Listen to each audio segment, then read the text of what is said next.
আসসালামু আলাইকুম। এটা দিতপুর, এটা হারিকেন টু দিতপুর এই রোড। এটা হচ্ছে আবুল হাশেম শিকদার মোহরির বাড়ি থেকে এই যে দক্ষিণের রাস্তা, এই রাস্তা দিয়ে জমিতে যেতে হয়। দুইটা জমি এই রাস্তার উপরে। আসসালামু আলাইকুম। এটা সাবেক ইউনিয়ন পরিষদের 14 ফিট রোড, পরবর্তীতে এখন সিটি কর্পোরেশন বর্তমানে।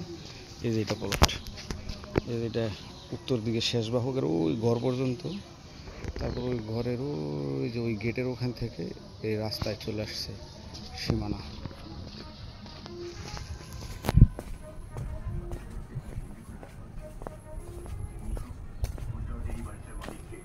দক্ষিণ দিকের বাউন্ডারি যেটা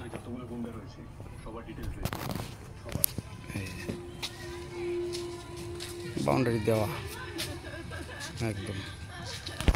এটা ওই নতুন বাজার, এই রোডটা হারিকেন টু দিতপুর রোডে মিলছে, আর এদিক দিয়ে যায় মিলছে ওইদিকে ওই আইটি গেট টু ইসর ওই রোডের সাথে মিলছে। জমিন এখানে 4.5 কাঠা, 4 কাঠা ছিল। যখন সিটি কর্পোরেশনের রাস্তা সোলিং হয়েছে তখন হয়তো অল্প একটু কমছে। এই হচ্ছে জায়গা।